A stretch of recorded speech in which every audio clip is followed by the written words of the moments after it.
Career Magd El-Kilani. Welcome our guest, Elizabeth Jones. You are chairwoman of the UKIP Lambeth. That's correct. And UKIP National Executive Committee. Yes, that's correct. Are you going to be UKIP leader next? You should stand for the leadership. I did stand. I stood last year in 2016. I know, but you should stand. We need you now. Oh, well, thank you. Right. Nigel Farage, Yes. your leader, said there is a conspiracy to reverse Brexit. He's entirely right. I wouldn't call it a conspiracy. I would call this Project Fear Round 3. They're all at it. There's like a whirlwind of chaos. We've just had Storm Ophelia. Right. So the Storm Ophelia, yeah. actually, I've shown that, with this week's Mrs. May Ophelia.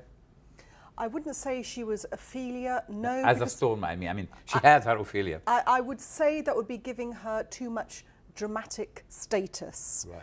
I would say, frankly, I feel very sorry for the Conservatives because I'm sure when they chose Theresa May... I meant like finding her dead in a stream.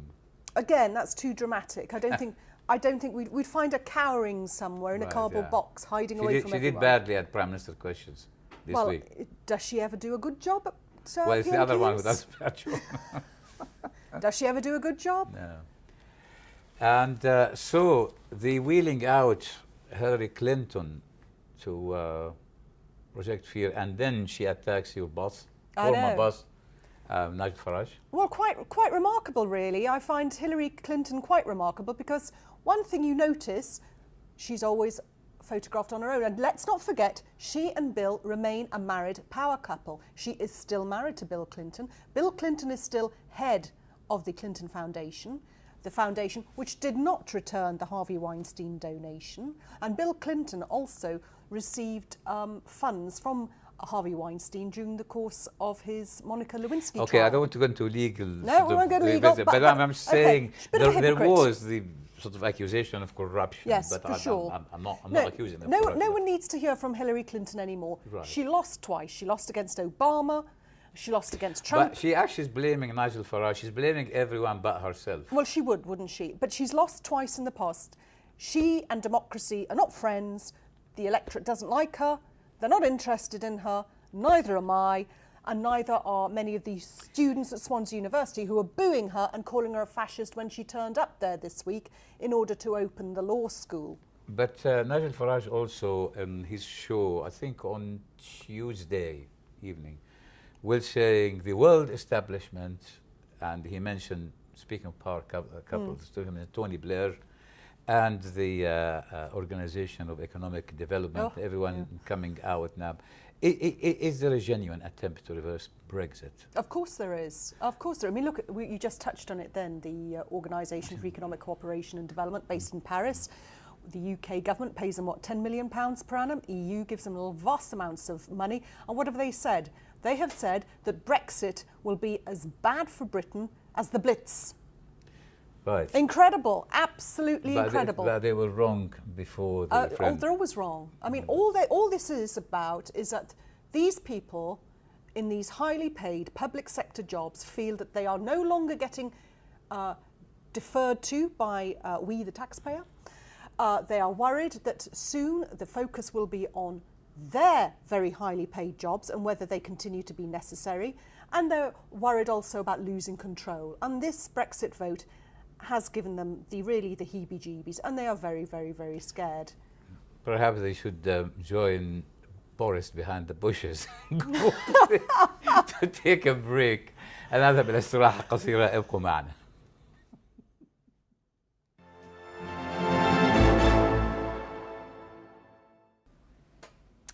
And now back to Elizabeth Jones. We have a lot to talk about. We certainly do. What do you think of Thomas the Tank Engine story? I mean, it's political correctness. It's absolute total absurdity. It's of its time. It's a part of British culture. Many of these loony lefties who are criticising Thomas the Tank, if we were to do this to, let's say, an Indian myth or an African story, we would be accused of cultural appropriation by seeking to change it. But they're quite happy to change British culture and British heritage. Actually, speaking of that, there are now lectures at universities are sensitive not actually to discuss subjects in Shakespeare and Julius Caesar, in Macbeth, because it might actually upset someone. It's absolutely ridiculous. The Thomas the Tank Engine one is particularly bad. It's a well-known and beloved and classic. Children love it. And the complaints are that it's introducing children to nasty competitiveness. Well, I'm sorry, that is life. You're going to be competing to get a job, competing to get a spouse. There are actually games and even characters now in cinema where the heroine is a woman. And then you get that spelled with an HS now. Doctors keep asking people about it. And anyway, but they say they have got time to police that, but they haven't got time for these terrorists. The MI6, Andrew, he says that they don't have actually resources to... Well, do you see it like that? I mean, I was reading through the Andrew Parker story, and I was a bit concerned, really. It seems to me like he's trying to terrify us with this Islamic extremism. The timing now, you see, Mosul has actually fallen 2 months ago. What's the timing of it? Well, the timing of it is right. First of all, it's a big scare story. Ooh, Islamic extremism is going to come and get ya. So he's like that. We've got more attacks in Britain or pending than ever before. What's all this coinciding with? It's coinciding yet again with Project Fear Part 3. This is all about Brexit because he is involved with the counter-terrorism group, which is an EU group. They all get together and meet, and he's sort of quite hugger-mugger meeting with But actually, to give him credit, in the interview on BBC Radio 4, who are pro-EU anyway, the BBC, he actually corrected the presenter. He said the anti-terrorist agreement and security cooperation agreement is with each country individually, is nothing to do with the EU. Oh no, it's not the overarching EU, but that is, I see, as the message behind this. It's a very subtle attack, yet again, on Brexit. And frankly, I mean, don't you think it's rather misplaced that he is seeking publicity? I'm sure you remember, I certainly do, during the height of the IRA, when the Irish Republican Army were involved in very serious terrorism, I would say more serious than the Islamic extremism we're experiencing now. And we never heard a peep from the head of MI5. They were very discreet. Well, she was Stella Remington. She was a little bit more subtle than that. But I think, to be fair, I think the IRA at least were a bit predictable. They used to give warning, apart from NSK and quite a few things, but they give warning. But these ones are a bit unpredictable. I mean, because you are in the legal profession. Sure. Well, they are. Well, some of the Irish ones obviously were unpredictable as well. Or what they used to do is give the notice very close to the timing of the bomb. Because and also, and the Irish wanted really economic. We understood what the Irish wanted. We don't.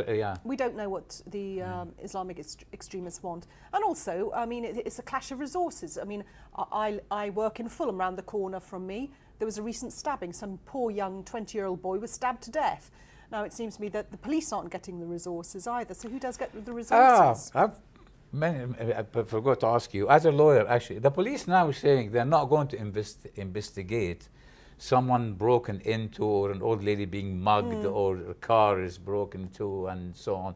Is it actually giving green light to robbers? And well, it probably will be. I mean, I don't know how it'll actually pan out. I'm also concerned that BBC has cancelled Crimewatch, a 33-year-old programme. Yeah, just explain to our viewers. Crimewatch was a program when a big crime happened.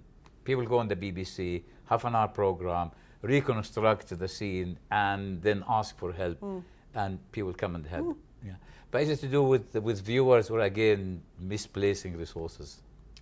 I think that wasn't a misplaced resource. I think that would have been very, very helpful because it puts that information out into the public community, so all of us can look to see what and help the police. So in a way, it would be a bargain for the police, a significant reduction in their expenditure because the public are actively helping them after having seen Crimewatch. So why they've cancelled Crimewatch? I think what I heard from the BBC, they said it's to do with rating. They used to be watched by 15 million, now it's been watched by 1 million. 1 million, gosh. Is that what they say? I'm not quite sure how I'd they like measure to see that. the stats of that. It was quite popular, actually. It was a very, very popular programme. Yeah, when I was actually news editor, crime was always the red page. Are you actually allowed in court as a lawyer? For example, the police will always go and and investigate something I write on Twitter if someone complained as being racist or xenophobic.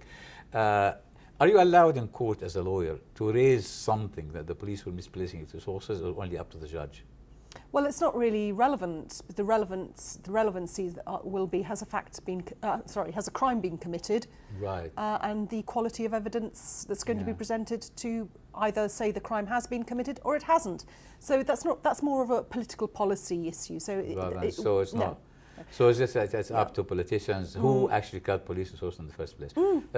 Thank you very much for coming. It's always a delight to have you there. Always a pleasure to be here. Thank you very much. Thank you. هذا كل ما عندنا. بنشكر اليزابيث وبنشكركم. ما تنسوش تتابعونا على تويتر @أديل دارويش وعلى الفيسبوك من لندن، ونشوفكم الاسبوع الجاي. الى اللقاء.